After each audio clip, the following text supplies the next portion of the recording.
Coming up on the SBS on the Money podcast, a warning from Australia Post about its future. Star Entertainment delays its half-year profit, and the Australian share market tumbles as the US imposes higher tariffs on China. All that and more next.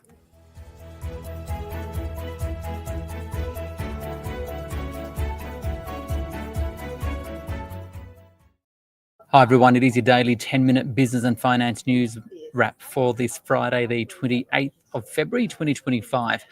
The Australian share market took a bit of a tumble today, down 1.2% on this final day of the trading month. We'll have the details with Julia Lee from FTSE Russell. But first, we'll start with Australia Post, which is calling for further government reform as it warns of significant challenges ahead as competition intensifies. It comes despite a surge in half-year profit to $249 million as it closed non-core businesses and streamlined its operations. Its parcels unit was a standout, where revenue rose 6% and volumes 3%. But it's warned it's facing pressure from new gig economy entrants and startups with technology investments, which it claims don't contribute to Australia's economy like it does as an employer of 64,000 people. For more, I spoke with its CEO, Paul Graham. So your parcel business is a standout, revenue up 6%, but competition remains very intense. Can you tell me just how intense and where is that competition coming from? Yeah, thank you, Ricardo. It is incredibly intense competition coming from both global platform players who we're all familiar with, as well as our traditional local competition, but also new entrants, new gig economy entrants. They've got a bit of technology and they are also chipping away at our market share. So it's really across the board, which is why we need to continue to invest in our parcel business, why we need to continue to simplify our business and make sure that we are delivering the expected service that our customers want. With a record peak, 102 million parcels delivered in peak, excellent service standard, but we need to keep doing that day in, day out. Reliability is absolutely key, and that's what we're focusing on. You employ 64,000 people. Are some of those jobs under threat from this rising competition? Well, competition, is always going to be tough.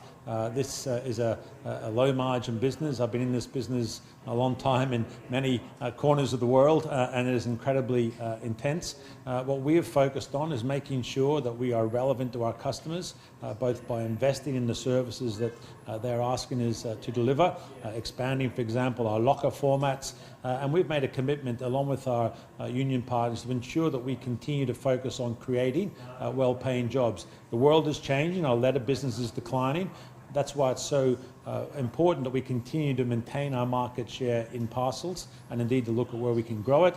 So as those people move off delivering mail, they can move in delivering more parcels. And that's what we've seen with the reform that the government gave us last year and what we call our new delivery model.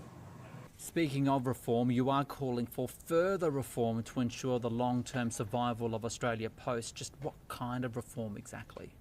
Yeah, so we worked closely with the government last year to get the first reform in the 1989 Postal Act for over 40 years. We're very pleased with that.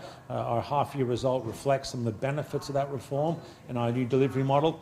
But as we see mail continue to decline another 10% in the half, we know that our ability to deliver mail going forward has to be looked at. Whether that gets down to delivering mail 3 days a week or less, there simply won't be enough volume to justify the infrastructure that we have, which is why, again, it's so important that we continue to build on our parcel business, and we continue to have the trigger to put the price of a stamp up, not to get us to a profitable situation, because I don't think we ever will, but simply to minimise the losses that we have got, because every dollar that we have as a loss on our mail business is a dollar less we can invest in our parcel business, and also to continue to fine-tune our 4,000 branch network to reflect the needs of the communities in which we serve.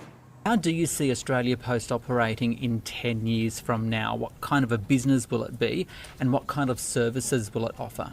Yeah, well, I'm not that great at crystal ball gazing, but certainly we will at our core be an e-commerce parcel business. We will continue to provide a range of what we regard as important and essential services to the community based on what those community needs are. But as we continue to see the decline in foot traffic due to the digitisation of a lot of the services we provide, be that our identity services or banking services. We will look differently, but at our core, we will be an e-commerce parcel business. Just how is Australia Post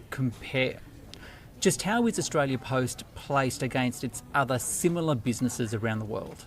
Look, we are well placed to a large degree. We have seen across the world all the postal organisations significantly impacted by not being able to reform. We saw recently Canada Post having to get $1 billion bailout from the Canadian government. We've seen significant losses in Royal Mail and United States Postal Service. We are not in that situation yet. However, unless we continue to invest and focus on making ourselves relevant in the parcel business, unless we continue to work with our stakeholders and the government to get what we believe is practical and necessary reform, we will face some challenging questions going forward, but we don't need to be there. We have shown that in our execution of our post-26 strategy to date, but it's all about making sure able to invest, making sure we're driving costs out and being nimble and competitive and reflecting the needs of the communities that we serve.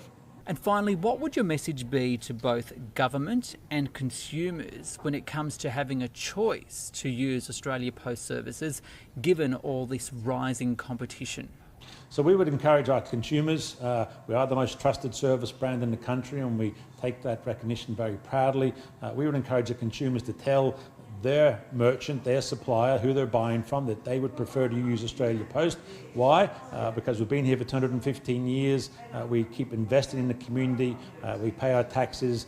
We employ 60-odd thousand people, and we make sure that we are continuing to invest in every community that we operate in. We have a number of global competitors who do not have maybe the same long-term interests of Australia that we do. So please encourage your suppliers, your merchants, your retailers to use Australia Post. That would be the first thing. And also to give us feedback. What are we doing that we can do better? Because that's going to help shape our strategy going forward. In terms of the government, it's a thank you for the first phase of reform that has enabled us to put the business on a more stable financial footing. However, we're going to need more reform, and we're going to need to work closely with all our stakeholders, our union partners, the government and communities to ensure that that reform allows us to be financially sustainable, but also balancing that with the needs that those communities have, be it in their parcel business, mail services, banking services, or a range of other services they would regard Australia Post as an important provider of. That is Paul Graham there, the CEO of Australia Post.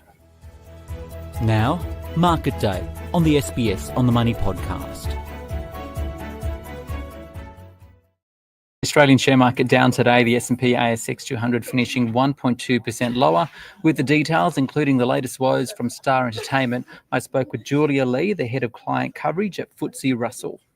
Ricardo, if we have a look across sectors on the Australian market, it tells us a lot about what's impacting on the market. First of all, we are seeing the material sector down by 2.2%. And the material sector, Australian miners are seen as a proxy for China growth. So the fact that we have seen President Trump coming out to say that from the 4th of March, tariffs on Mexico and China will go ahead, and there'll be an extra kicker for China of 10% on concerns around fentanyl, and that's really impacting on the material sector. The second thing is the tech space, where we did see NVIDIA report results overnight. Now, the results were better than expected, and the outlook was strong, but it might be a case where NVIDIA is just a victim of its own success. It is predicting about a 65% lift in revenue, but it's nowhere near the triple-digit returns that investors have gotten used to. So the tech space, as well as the material space, really dragging down on the market. And of course, it's the last day of the month. It looks like the Aussie share market is going to see its second lowest close of 2025, down around about 4% for the month of February.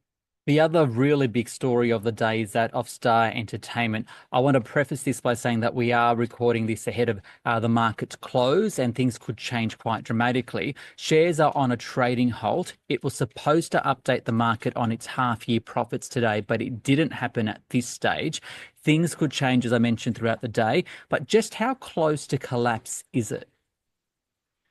Well, it looks like Star is counting on a liquidity injection or a white knight to come in at the last minute to keep it as a going concern. It is really coming down to the wire, and Star saying that it does expect at least one, if not two, liquidity proposals on the table. And that would also mean that it would be able to perhaps come out with its half-year results, which are due today. The market consensus is that we are expecting to see a loss here, but if it doesn't come out with its half-year numbers, it will most likely remain suspended throughout Monday as well. So a couple of things that we're watching out for. One is a potentially a liquidity proposal, and secondly is its half-year numbers. Okay, let's just say it does get a liquidity deal. Then what? Is it out of trouble? How long is the length of string? I think it depends on a lot of the conditions and the size of the liquidity proposal. And it also depends on how much time Star needs in order to turn its business around, because at the end of the day, the liquidity injection just buys it time to be able to salvage its business and to turn things around so that it is able to continue as a going concern. The problem is that there is already about $430 million in secured loans, and Star has gone to its lenders time and time again to try and nut out a proposal, but the secure lenders have turned it down. So watching to see what a potential liquidity proposal looks like, and also whether it is acceptable for its secured lenders as well.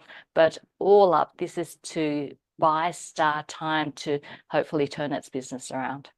Okay, reporting season is coming to an end. A few major companies reported today. Which ones did you find interesting and why? Look, I think Endeavour is an interesting one. Endeavour owns Dan Murphy's, and the half-year results were a poor one. So the shares are coming under pressure. Not only did we see revenue lower, earnings lower, as well as net profit lower, the two main impacts on those results are, number one, a consumer that's under pressure. We know that mortgage repayments are pretty tough, and we know inflation is really biting into household budgets. But secondly, Endeavour shares a lot of the warehouses and logistics of its parent company, Woolworths, and there was a 17-day strike in December. Now, if you think about liquor sales, Christmas is a key time in terms of sales, so that was a major impact. But I think more interestingly for investors might be the longer term forecast for a company like Endeavour.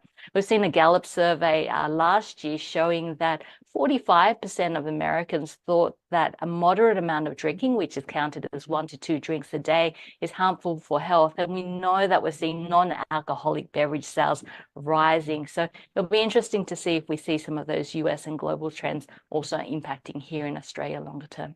And finally and quickly, where do you see the opportunities for investors at the moment? Well, it's been a pretty volatile month, Ricardo. I think it's really shown that, the market was priced very strongly. And what we needed to see this reporting season was an uplift in earnings expectations. Now, that hasn't come through. So that means that it's probably going to be a tougher period for investors. And when we do see these bouts of volatility, which are completely normal for the market, usually the type of strategies that we see outperforming are high dividend, high cash flow, stable cash flow type of strategies. So watching for those reliable defensive earners to outperform in the next couple of months. That's Julia Lee there from FTSE Russell. Don't forget to give this podcast a rating if you do enjoy it, particularly on Spotify and Apple Podcasts, and click on that subscribe button. This SBS On The Money stream is provided for informational purposes only. The content in this stream should not be understood as constituting advice or a recommendation. It is not personal advice, and it does not consider your personal circumstances or objectives. You should contact a licensed professional before making any financial decision.